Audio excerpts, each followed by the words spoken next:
What is important to find out the truth of the matter for ourselves, not according to a particular saint or to a person that comes from India. That's not important. Or from some other place. More exotic the better. But what is important is to find out for ourselves the truth of this matter. So let us examine it together. Because it's your problem. You're caught in this. Someone says discipline, another says no discipline. Generally what happens is, you choose what is most convenient for you, what is most gratifying. And personal idiosyncrasies and personal favoritism, or if you like the man, his looks and all the rest of it. So, putting all that aside, let's examine this question directly and find out the truth of the matter for ourselves.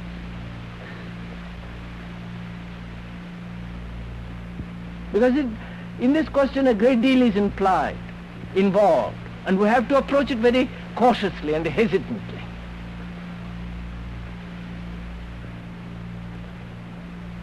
Most of us want someone in authority to tell us what to do.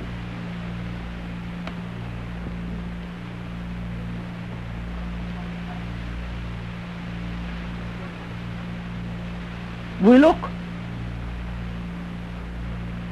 for a direction in conduct.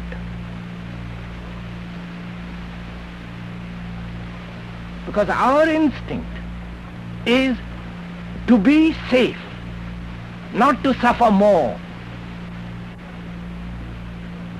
Someone has realized happiness, bliss, what you will, and we hope that he will tell us what to do to arrive there. Because that's what we want. We want that same happiness, that same inward quietness, joy, whatever you will. And in this mad world of confusion, we want someone to tell us what to do. That is really the basic instinct with most of us.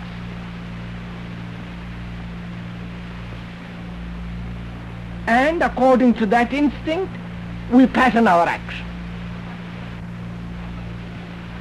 Is God, is that highest thing, unnameable and not to be measured by words, is that come by discipline, by following a particular pattern of action? If you are interested, let's go into it. We want to arrive at a particular goal, particular end. And we think by practice, by disciplining ourselves, suppressing or releasing, sublimating or substituting, we shall be able to find that which we are seeking. What is implied in discipline?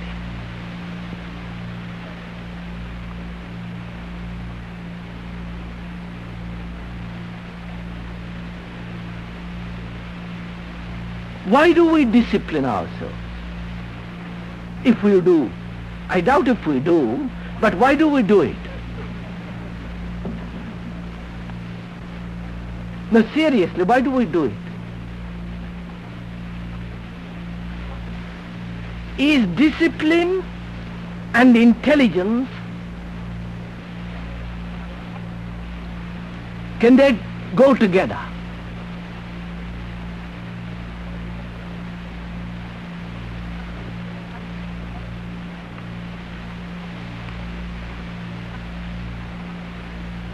So let us inquire into it fully and see how far go into this matter. Because most people feel that you must, through some kind of discipline, subjugate, control the brute. the ugly thing in us. And is that brute, the ugly thing, controllable through discipline? What do we mean by discipline?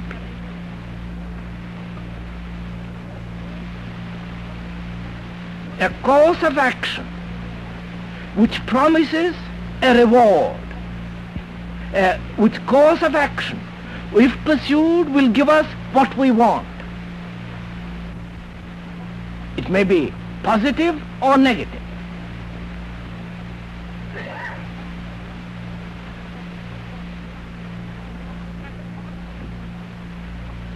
A pattern of conduct which will, if practiced diligently, sedulously, very, very ardently, will give me what I want at the end. It may be painful, but I am willing to go through it to get that.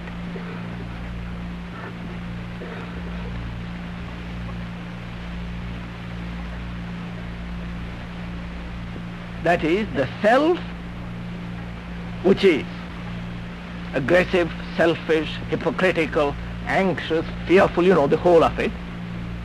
That self, which is the cause of the brute in us, we want to transform it, give it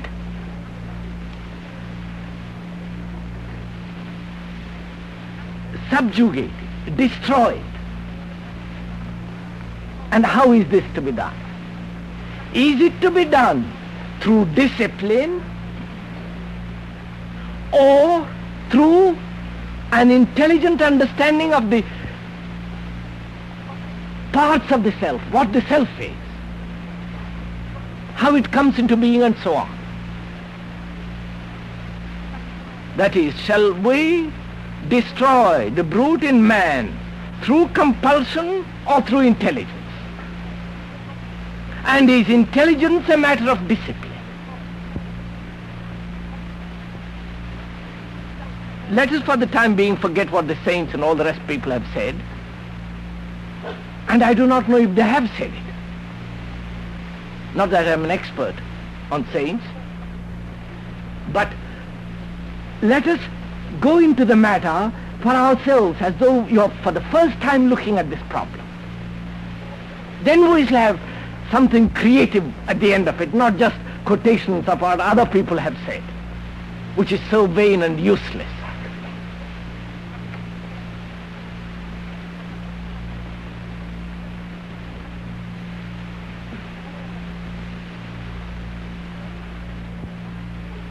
We first say that in us there is conflict. The black against the white, anger against peace, and so on, greed against non-greed. I am greedy, which creates pain, and to be rid of that greed, I must discipline myself. That is, resist any form of conflict which gives me pain, which I call greed. Antisocial, it's antisocial, it is unethical, it is not saintly, and so on, so on, so on. Various social, religious reasons, we want to resist it.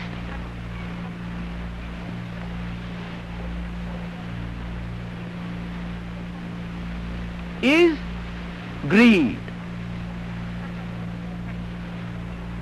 destroyed or put away from us through compulsion?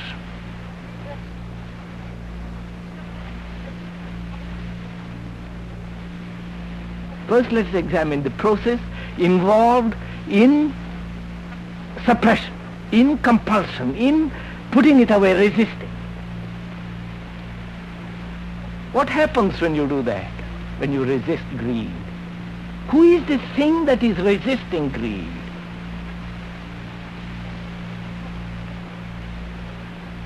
Isn't it? That's the question first. Why do you resist greed? And who is the entity that says, I must be free of greed?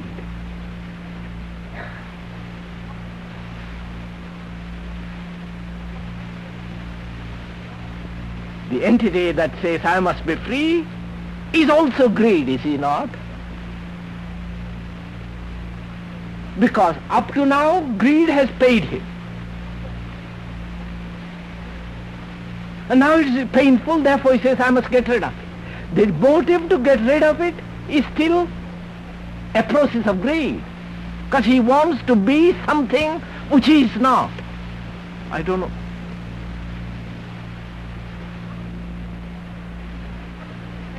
Because now non-greed is profitable. So I am pursuing non-greed. But the motive, the intention, is still to be something, to be non-greedy, which is still greed, surely.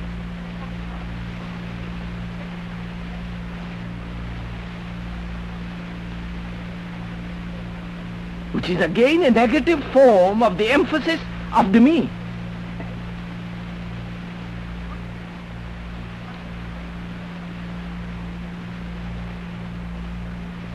So,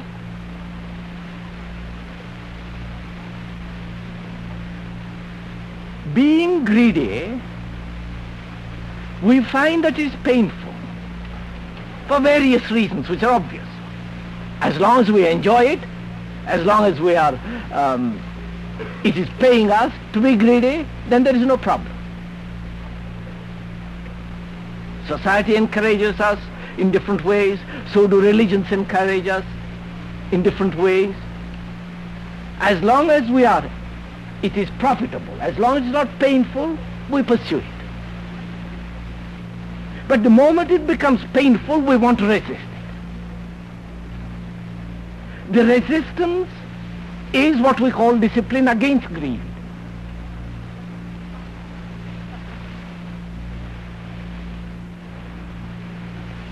And are we free from greed through resistance, through sublimation, through suppression?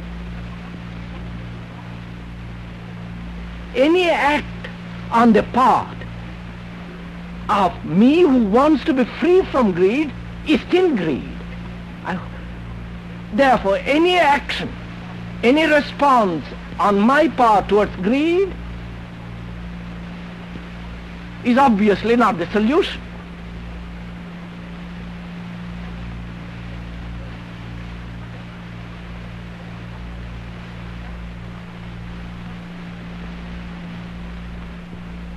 First of all, I can see that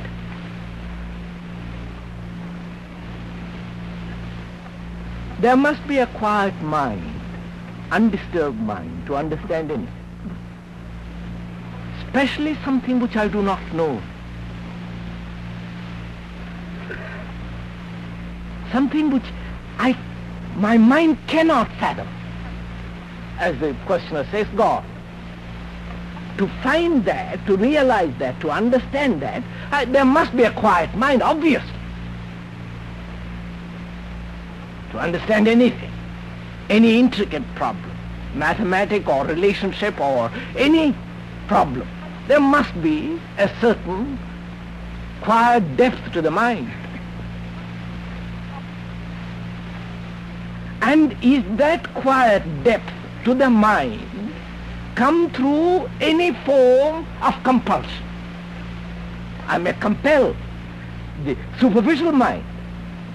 It may compel itself and make itself quiet.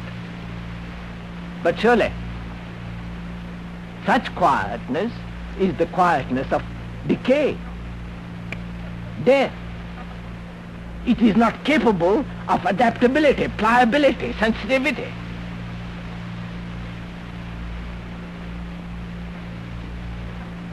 So resistance is not the way.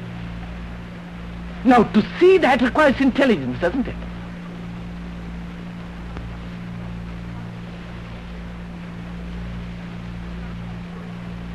To see that the mind